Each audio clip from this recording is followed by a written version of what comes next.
मेरी तरह ही ज्यादातर लड़कियां प्यार में हिंसा और जबरदस्ती की शिकार होती हैं। विरोध करने की जगह चुप्पी साध लेती है। बॉयफ्रेंड की जबरदस्ती को नियति मान बैठती है। रिलेशनशिप के शुरुआती 2 साल मैंने भी वह सब कुछ झेला, सहन किया जो ज्यादातर लड़कियां करती हैं। दरअसल मैं उसे खुद से भी ज्यादा प्यार करती थी और यही वजह थी कि उसकी हिंसक प्रवृत्ति भी मेरी आंखें नहीं खोल पा रही थी। बात बात पर उसका गुस्सा हो जाना, एकदम से हाथ उठा देना और जबरदस्ती शारीरिक संबंध बनाना व मेरे गुस्सा होने पर हर चीज का सरलीकरण कर देना। मैं यह सब झेल रही थी क्योंकि मुझे लगता था धीरे धीरे वह सुधर जाएगा और शादी के बाद सब कुछ ठीक हो जाएगा। लेकिन यह मेरी भूल थी और अपने ऊपर होने वाली ज्यादती के लिए मैं खुद जिम्मेदार थी। हमारे रिश्ते की शुरुआत चंडीगढ़ से हुई। पढ़ाई के दौरान वो मुझे मिला। मिला क्या, दरअसल वो मेरा सीनियर था और 1 साल के भीतर ही हम रिलेशनशिप में आ गए। खूब बातें होने लगी। मैं जब भी बीमार पड़ती सबसे ज्यादा परवाह वो ही करता। मुझे डॉक्टर के पास ले जाने से लेकर दवाई लाने और छोटी छोटी बातों पर हालचाल जानने तक ऐसा लगता कि दुनिया में मेरे सिवाय उसके लिए कोई दूसरी चीज मायने ही नहीं रखती है। मैं अपनी सहेली के साथ हॉस्टल में रह रही थी और वो दोनों एक ही जगह के थे।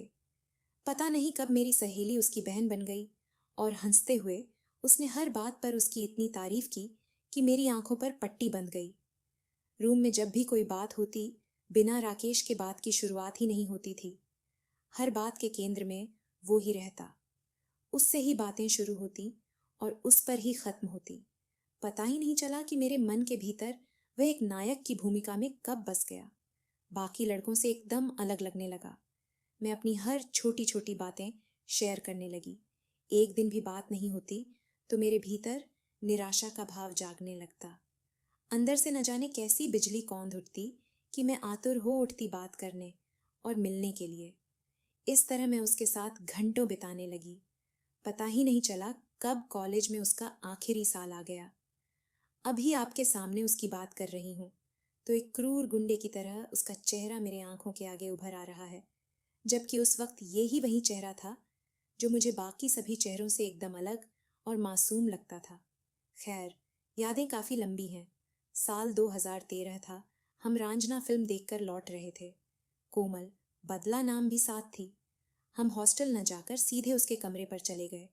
यह कोमल का ही प्लान था और मुझे भी कोई आपत्ति नहीं थी। खाना बाहर से ही पैक करा कर लाए थे। ड्रिंक, खूब बातचीत और खाना खाने के बाद कोमल दूसरे कमरे में सोने चली गई। अब मैं और वो ही साथ थे।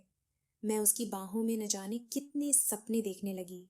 वो कुछ और ही चाहता था और मैं तैयार नहीं थी।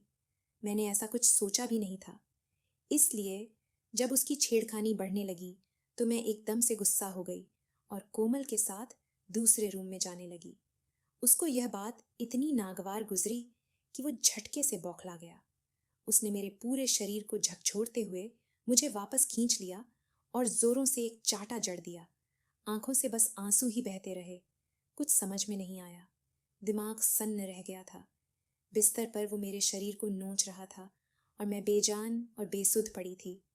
एक मन होता जोर से चिल्लाऊं, खूब रोऊं और कोई भारी चीज उसके सिर में मारकर कोमल के पास चली जाऊं। मैं अंदर से टूट गई थी और उसे बस अपनी भूख मिटानी थी। मेरे आंसू, बेसुध पड़ा शरीर और सिसकियां, उसे किसी चीज से मतलब नहीं था। उस रात 3 बजे तक मैं रोती रही और उसने एक बार भी मुझे नहीं मनाया। उल्टा वो बिस्तर पर सो रहा था। अगले दिन मैंने कोमल को सारी बातें बताईं। उसने जो बोला मुझे अपने कानों पर यकीन ही नहीं हुआ। उसका कहना था रिलेशनशिप में यह आम बात है, भूल जाऊं। 1 हफ्ते तक मैं इतना गुस्सा थी कि उसकी शक्ल भी देखना नहीं चाहती थी।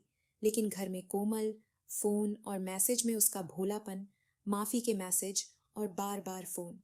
पता नहीं क्या हुआ, मैं उससे अपने रिलेशनशिप को खत्म नहीं कर पाई। कई बार ऐसा ही हुआ। वैसे वह सामान्य रहता, लेकिन जब उसका मन शारीरिक संबंध बनाने का होता वह खूंखार में तब्दील हो जाता। हाथ उठाने से भी गुरेज नहीं करता, गालियां देने लगता। ऐसा ही चलता रहा और वो दिन भी आ गया जब कॉलेज में उसकी विदाई की पार्टी थी। उस दिन भी उन्हें वैसा ही किया जैसे रांझना फिल्म देखने के बाद। मैं पूरी घटना बताना नहीं चाहती। इसके बाद मैंने उससे दूरी बना ली। वो कई कई फ़ोन करता, मैं कम का ही जवाब देती। मुझे उससे नफ़रत हो गई थी। कॉलेज ख़त्म हुआ, मैं दिल्ली आ गई और यहाँ एक प्राइवेट कंपनी में काम करने लगी। फिर मेरी उससे कोमल की शादी में मुलाकात हुई। शादी मुंबई में थी और वह भी आया था। उसके और मेरे बीच दूरी थी, लेकिन वह ऐसा दिखा रहा था जैसे उसकी कोई गलती ना हो, बेहद भोला हो। मैं उसकी शक्ल भी देखना नहीं चाहती थी, लेकिन दोस्तों के बीच बेमन से उसकी बातों का जवाब दे रही थी। अचानक फेरों के वक्त वह मेरे करीब आ गया और उसने मेरा हाथ पकड़ लिया। उसका स्पर्श होते ही मैं अंदर तक हिल गई। पूरा शरीर मानो पसीना पसीना होने लगा। मैंने उसके हाथ को झटका और वहां से दूर हो गई। वह मुस्कुराता रहा था। उसकी शक्ल अभी भी भोली लग रही थी, लेकिन अंदर से वो किसी जानवर से कम नहीं था जो सिर्फ शरीर का भूखा हो।